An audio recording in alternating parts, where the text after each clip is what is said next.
1,500 kilometers in total. I'm challenging myself to cycle around the border of my home country, Belgium.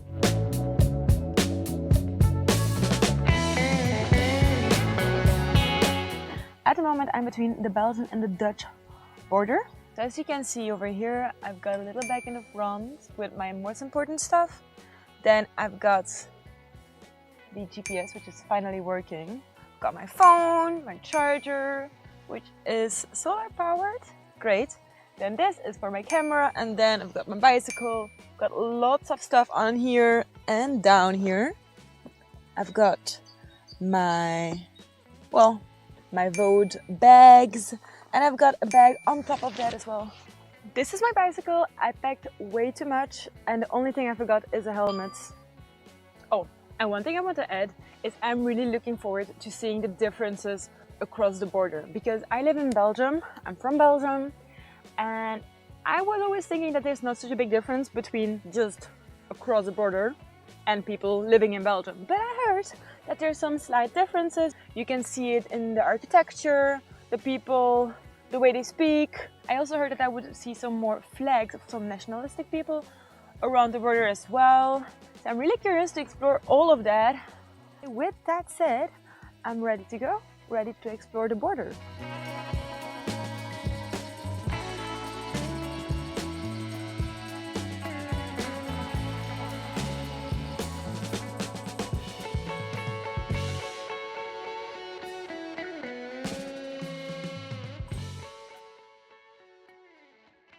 There are 401 boundary markers, also known as grenspalen in Dutch, along the Belgian-Dutch border. These are generally placed at the point where the national border makes a turn. At the moment, I'm in the Netherlands. I've been cycling for I think 2 or 3 hours, I'm not even sure. And I'm in the Netherlands here, Belgium is over there. Everything is still very flat. I'm happy because the weather is great. And I talked to some people who already were interested in what I was doing and the project. And I'm trying to figure out how I will be able to film people, because, you know, I want to make sure that I make videos about this trip. But I also sometimes feel a little bit odd putting a camera in people's face. So I'm working on that, working point.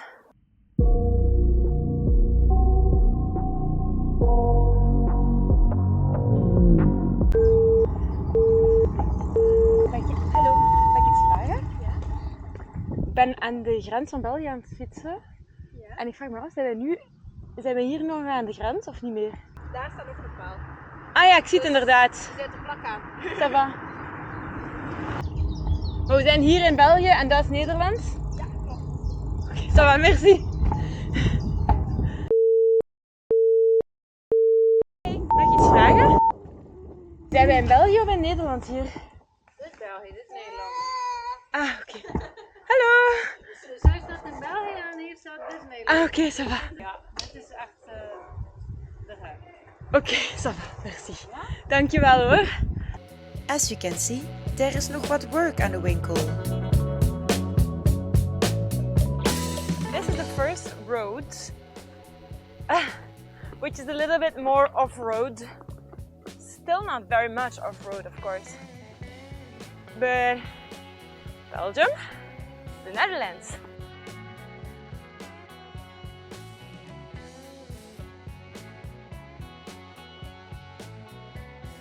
The architecture is very different here compared to Belgium.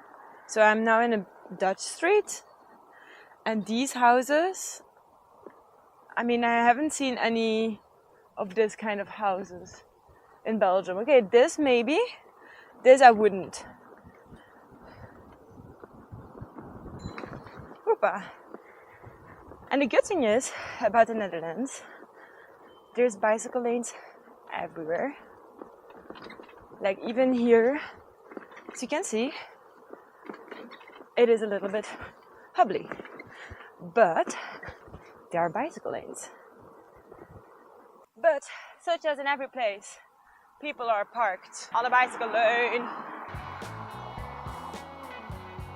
Hello.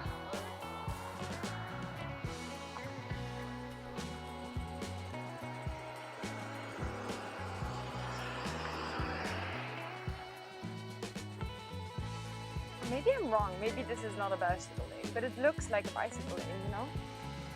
I don't know.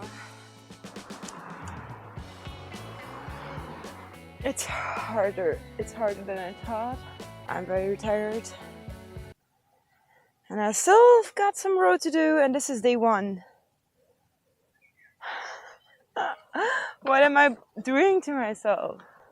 But you know what a good thing is that I'm filming this whole thing, so I feel less alone. That's already something. That is something. But I feel like also sometimes I'm cycling in circles, or I'm not so good at following the map.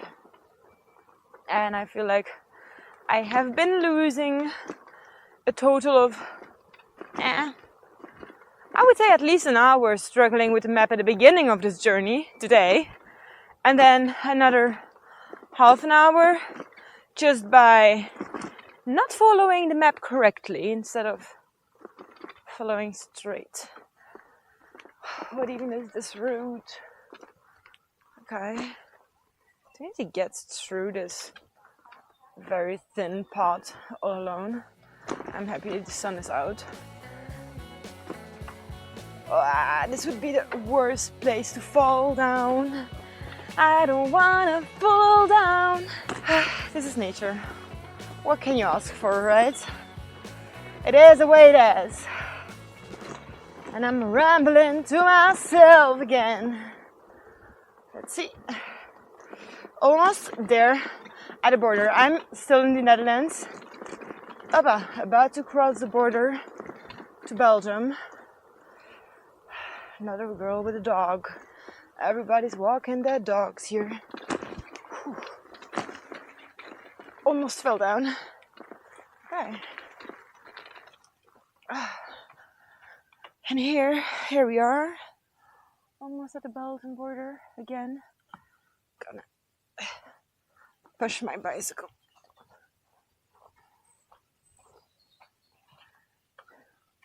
Good thing is it's not raining.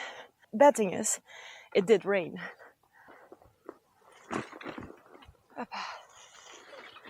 Here we are again. 1843. I'm gonna look up why there's written 1843 everywhere. The location of the boundary markers are defined in agreements. The Treaty of Maastricht in 1843 settled that final border between the two countries, hence a date written on those markers.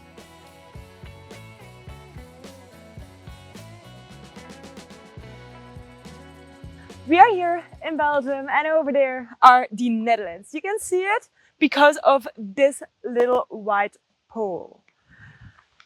Why is this road looking as if it's man-made? Because there is a historical factor involved in this particular part of our route. We are now on the King's Deck. I don't know how to say that in English. There's a little explanation over here, so I'm gonna read it a little bit so that we learn something together.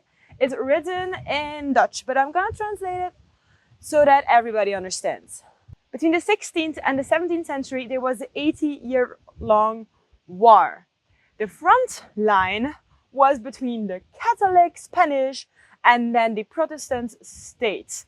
And that front line was also going through this region where we are at the moment. After that time, the polders, which is the region where we are right now, was underwater. You can definitely see that, well, we are a little bit higher up. We are actually standing where there used to be a lot of water at that time.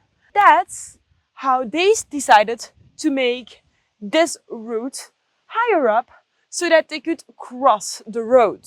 And at the end of the 80-year-long war, they thought about putting new land borders between the southern Spanish Netherlands and the northern Republic of the Gathered Netherlands, Verenigde Nederlanden. I can see the confusion on my face, so maybe you're confused too.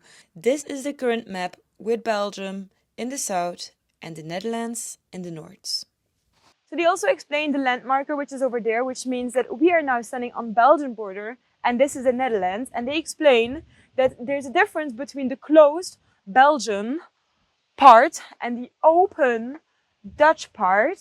Here you can see the difference very well. There's almost to no house in the Netherlands, and there are a lot of houses in Belgium because this part was for a long time underwater.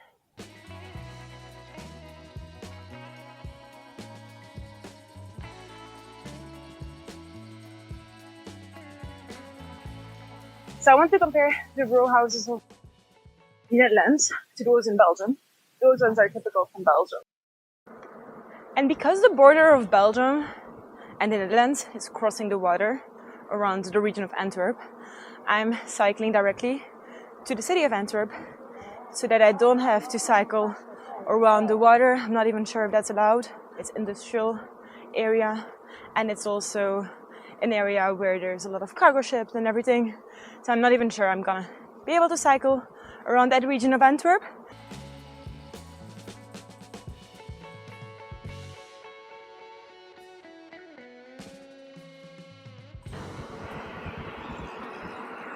So some people were asking me, why are you doing this to yourself?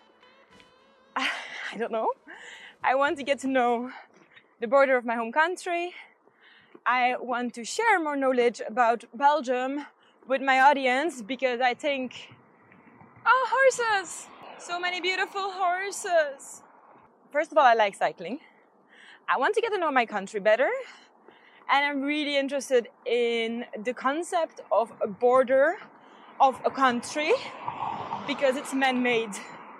Like, just across the street is another country, other rules, other people, another language, other thoughts and beliefs.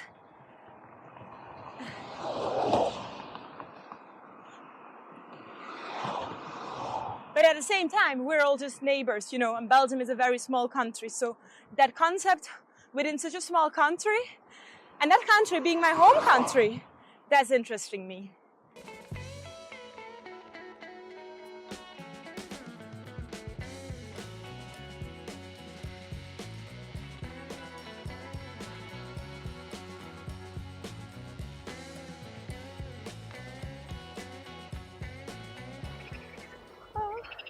I don't know if you can hear that.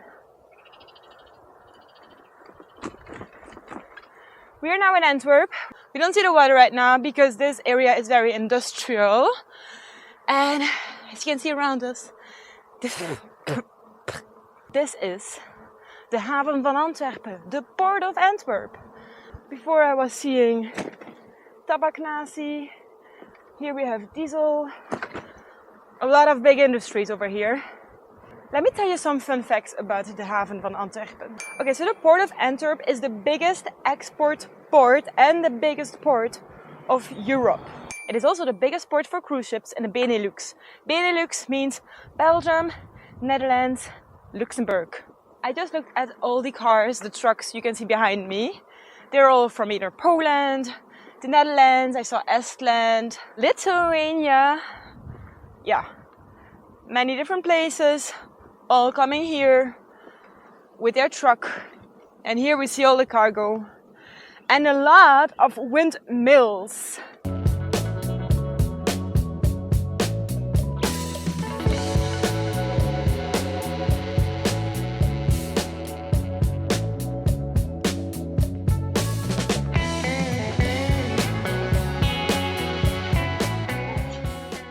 It smells very bad here. It smells like chemicals, to be honest.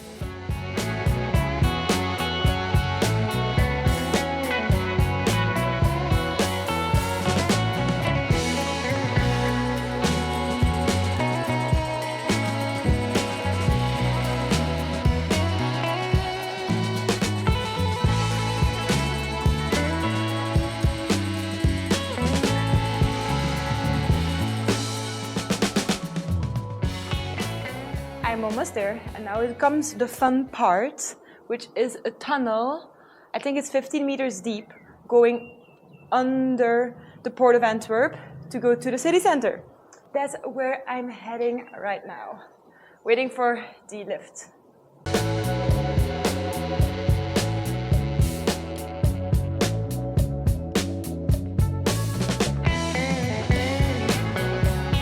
The is a very long tunnel and it's nice and cold.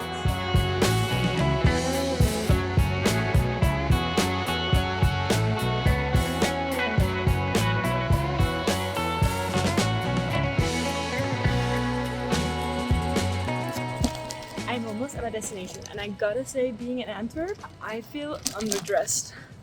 People are dressed very well. I even saw a guy with a plain t-shirt and a plain short, but it was ironed. It looked so good. It looks like he's going to a photo shoot. And look at me! I've got flowers, but I don't have the fancy clothing.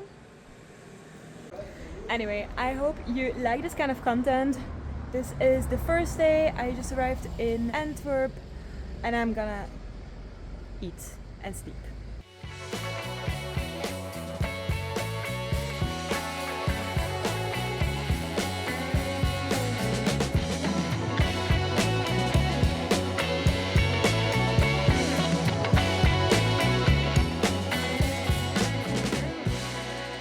A few moments later.